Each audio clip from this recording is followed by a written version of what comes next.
मात्र पितृ भक्त श्रवण। कथा उस समय की है जब अयोध्या में राजा दशरथ राज्य करते थे।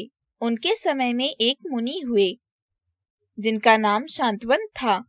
मुनि शांतवन और उनकी पत्नी नेत्रहीन थे। उनका एक पुत्र था श्रवण कुमार। श्रवण कुमार अपने माता पिता का परम भक्त था। वह उनकी बड़ी सेवा करता था। शांतवन, पुत्र, हम तुम्हारी सेवा से अत्यंत प्रसन्न हैं। श्रवण, पिताजी, यह तो मेरा कर्तव्य है। शांतवन, हाँ पुत्र, तुम ठीक कहते हो, किंतु यह कर्तव्य पालन, यह सेवा कार्य अति कठिन है। श्रवण, नहीं पिताजी, मेरे लिए तो यह बड़े सौभाग्य की बात है। मैं इस कर्तव्य पालन को भार नहीं समझता हूँ। इससे तो मुझे प्रसन्नता प्राप्त होती है। शांतवन थोड़ा हिचकिचाते हुए, मैं चाहता हूँ कि मृत्यु से पूर्व तीर्थ यात्रा कर लेते तो उचित रहता। तुम्हारी माता की भी यही अभिलाषा है। श्रवण, पिताजी, मैं सहर्ष आप दोनों की अभिलाषा पूर्ण करूंगा। शांतवन, किंतु पुत्र, हम दोनों नेत्रहीन हैं और दुर्बल भी। इतनी लंबी यात्रा हम किस प्रकार चल पाएंगे? श्रवण, मैं कांवर में बिठाकर आपको तीर्थ यात्रा पर ले जाऊंगा पिताजी। शांतवन सजल नेत्रों से, धन्य हो पुत्र, तुम जैसा पुत्र पाकर किस पिता की छाती गर्व से फूल न उठेगी। श्रवण, माताजी, आप भी प्रस्थान हेतु तैयार हो जाइए। मैं कांवर ले आता हूँ। श्रवण कांवर ले आता है। वह उसमें एक ओर माता को तथा दूसरी ओर पिता को बिठा लेता है। कांवर को कंधों पर रखकर वह तीर्थ यात्रा हेतु प्रस्थान करता है। मार्ग में अनेक व्यक्ति उससे प्रश्न करते हैं। व्यक्ति, तुम कौन हो? श्रवण, मेरा नाम श्रवण कुमार है। व्यक्ति, ये दोनों कौन हैं? श्रवण, ये मेरे माता पिता हैं। व्यक्ति, तुम इन्हें कहाँ लेकर जा रहे हो? श्रवण, मैं इन्हें तीर्थ यात्रा पर लेकर जा रहा हूँ। व्यक्ति, क्या ये चल फिर नहीं सकते? श्रवण, नहीं भाई, इन्हें अब आंखों से दिखाई नहीं देता। व्यक्ति, तब तो तुम्हें बड़ा कष्ट होता होगा। श्रवण, नहीं नहीं, ये मेरे माता पिता हैं, इनमें कष्ट कैसा? संसार में माता पिता की सेवा से बढ़कर कोई पूजा नहीं। यह तो मेरा सौभाग्य है। हमें तन मन धन से माता पिता की सेवा करनी चाहिए। श्रवण माता पिता को विभिन्न धामों की यात्रा हेतु कांवर में बैठाकर चलता है। समय बीतता जाता है। अब वह माता पिता को काशी तीर्थ के दर्शन कराकर वापस लौट रहा है। वे एक वन के मार्ग से होकर जा रहा है। मार्ग में श्रवण के माता पिता को प्यास लगती है। शांतवन, पुत्र, तुम्हारी माता प्यासी हैं और मुझे भी प्यास लगी है। रुक कर तनिक विश्राम कर लो और हमें थोड़ा जल पिला दो। पुत्र, यहीं कहीं से कल कल करती नदी का स्वर सुनाई देता है। वह कहीं निकट ही बह रही है। वहां से जाकर जल ले आओ। श्रवण, जैसी आपकी आज्ञा पिताजी। श्रवण मार्ग से हटकर एक वृक्ष के नीचे कांवर उतारकर माता पिता को भूमि पर बैठा देता है और स्वयं घड़ा लेकर जल की खोज में चला जाता है। निकट ही सरयू नदी के बहने का शब्द सुनकर वह प्रसन्न हो जाता है। श्रवण, विधाता ने शीघ्र ही जल का प्रबंध कर दिया। यहाँ से पीने योग्य जल प्राप्त हो सकता है। शीघ्रता से जल लेकर माता पिता को पिला दूं, जिससे उनका कंठ तृप्त हो सके। श्रवण घड़े को नदी में डुबोता है। घड़े के मुख में पानी जाने पर उसमें शब्द उत्पन्न होता है। उधर माता पिता प्यास से व्याकुल हो रहे हैं। शांतवन, श्रवण अभी तक नहीं आया। प्यास से कंठ सूखा जा रहा है।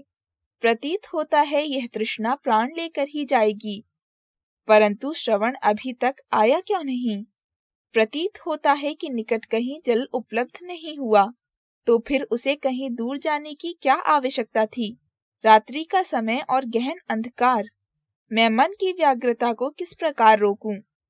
कहीं कुछ अनिष्ट न हो गया हो। हे प्रभु, हम लोग तो अपने जीवन के अंतिम चरण में पदार्पण कर चुके हैं। तीर्थ यात्रा का धर्म लाभ भी हमने उठा लिया। हम इस संसार में रहें ना रहें, परंतु वह तो बालक है, उसकी रक्षा करना। उधर महाराज दशरथ रात्रि के समय आखेट को तत्पर उस घोर वन में नदी के किनारे शब्द सुनकर रुक जाते हैं तथा कुछ सोचने लगते हैं। दशरथ स्वतः, ये कैसा शब्द? प्रतीत होता है इस घोर वन में कोई हिंसक पशु जल पी रहा है। इसका शिकार करना उत्तम रहेगा। राजा दशरथ धनुष पर शब्द भेदी बाण चलाकर छोड़ देते हैं।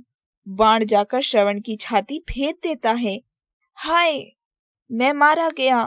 हे विधे, यह किस अपराध का दंड दे दिया मुझे? मैंने तो इस जन्म में कोई अपराध नहीं किया, फिर किसने मुझे मारा? हाय, मेरे वृद्ध माता पिता का प्यास से बुरा हाल होगा। वे तो अर्थप्रत सूखे कंठ आतुर हो मेरी प्रतीक्षा कर रहे होंगे। अनुमान के प्रतिकूल किसी मानव के शब्द सुन दशरथ भयभीत हो जाते हैं। वे तीर लगे बेहाल श्रवण के पास जाते हैं। दशरथ भयभीत होकर, हे मानस पुत्र, मैं दशरथ हूँ। अनजाने ही मैंने यह बाण छोड़ा है। हे मुने, आप मुझे क्षमा कीजिए। ऐसा कहकर दशरथ श्रवण के चरणों में गिर जाते हैं। श्रवण, हे नृपश्रेष्ठ, डरो नहीं, तुम्हें ब्रह्म हत्या नहीं लगेगी, क्योंकि मैं तपस्या में लगा हुआ एक वैश्य हूँ। मेरे माता पिता प्यास से व्याकुल हो मेरे राह देखते होंगे, इसीलिए वे कुपित हो गए तो तुम्हें भस्म कर डालेंगे। उन्हें नमस्कार कर उनके प्यासे कंठ को तृप्त कर अपना सारा कृत्य सुना देना। आह, मुझे अत्यंत पीड़ा हो रही है। हे राजन, तुम मेरे शरीर से ये बाण निकाल दो ताकि मेरी पीड़ा कम हो सके और मैं प्राण त्याग सकूं। राजा दशरथ श्रवण की छाती से बाण निकाल देते हैं। बाण निकालते ही पितृभक्त मुनि कुमार प्राण त्याग देता है। किंग कर्तव्य विमूढ़ हुए दशरथ जल का घड़ा लेकर उसके माता पिता के पास पहुंचते हैं। उस समय मुनि शांतवन पुत्र के न लौटने पर व्याकुल हो रहे थे। माता, हम अत्यंत वृद्ध और आंखों से लाचार हुए जल को तरस रहे हैं। क्या कारण है कि सब कुछ जानकर भी पुत्र श्रवण रात्रि के इस समय तक जल लेकर नहीं लौटा? हमारा तो कोई सहारा भी नहीं है। हम वृद्ध शोचनीय हुए पुत्र की प्रतीक्षा में बेहाल हुए जा रहे हैं और ऐसी अवस्था में हमारा पितृभक्त पुत्र हमारी उपेक्षा कर रहा है। इसी समय दशरथ के पैरों की आहट सुनाई पड़ती है। शांतवन, पुत्र, यहाँ आओ पुत्र, इतनी देर किस कारण हुई? लाओ, हमें पवित्र जल पिलाओ। पुत्र, अपनी माता को भी पिलाओ। तुम स्वयं भी पियो पुत्र। दशरथ चरणों में प्रणाम करते हुए विनम्रता पूर्वक, मैं आपका पुत्र नहीं हूँ मुने, मैं अयोध्या का राजा दशरथ हूँ। मैं पापात्मा मृग्या की आसक्ति के कारण रात्रि के समय पशुओं की हत्या करता फिरता हूँ। मुझे नदी के जल में कुछ शब्द सुनाई पड़ा। मैंने सोचा कि कोई जंगली पशु पानी पी रहा होगा। नदी के तट से दूर रहकर मैंने शब्द भेदी बाण छोड़ दिया। तुरंत ही मैंने किसी व्यक्ति के घायल होकर चिल्लाने का स्वर सुना तो मैं अवाक रह गया। भयभीत हुआ मैं नदी के तट की ओर दौड़ा। वहां पहुंचकर मैंने देखा कि मेरा बाण एक मुनि कुमार को लग गया है। वह घायल हो गया था। मैंने भय से उसके चरण पकड़कर क्षमा के लिए प्रार्थना की। तब उसने मुझसे कहा, मेरा नाम श्रवण कुमार है। मेरे माता पिता मार्ग में बैठे प्यास से व्याकुल मेरी प्रतीक्षा कर रहे हैं। उन्हें यह जल देकर उनकी प्यास शांत करो, फिर उन्हें प्रणाम करके जीवन दान मांगो। डरो नहीं, तुम्हें ब्रह्म हत्या का पाप नहीं लगेगा, क्योंकि मैं वैश्य हूँ। उसके ऐसा कहने पर यह मुनि कुमार का हत्यारा आपके पास आया है। आप दोनों परम दयालु हैं, अकारण ही यह अनहोनी हो गई। हे मुनि, मैं आपकी शरण में आया हूँ, मेरी रक्षा। यह सुनते ही श्रवण कुमार के माता पिता अर्तनाद करते हुए पुत्र वियोग में व्याकुल हो भूमि पर गिर पड़ते हैं। माता विलाप करते हुए, जहाँ हमारा पुत्र है हमें वहां ले चलो। राजा दशरथ उन्हें श्रवण कुमार के मृत शरीर के पास ले जाते हैं। माता हाथों से श्रवण कुमार का स्पर्श करते हुए आहत सुर में विलाप करते हैं। हाय पुत्र, यह क्या हुआ? हमने तुम्हें क्यों जल लेने भेजा? हम पर यह घोर विपत्ति क्यों आन पड़ी? हे विधाता, हमें किस अपराध हेतु यह पुत्र वियोग दिया? अब हमारा इस संसार में कौन है? कोई नहीं पुत्र। शांतवन, पुत्र, कहाँ हो तुम? आज ना तो हमें प्रणाम करते हो, ना ही कुछ बोलते हो। तुम धरती पर क्यों सो रहे हो पुत्र? हमसे क्यों रूठे हो? बोलते क्यों नहीं? हाय हाय पुत्र, यदि तुम मुझसे नहीं बोलना चाहते तो अपनी माता की ओर तो देखो। वत्स, इसी से कुछ बोलो। अरे, मेरे हृदय से लग जाओ पुत्र। माता, हाय पुत्र, अब मैं किसके मुख से मधुर स्वर में मनोरम शास्त्र चर्चा सुन सकूंगी?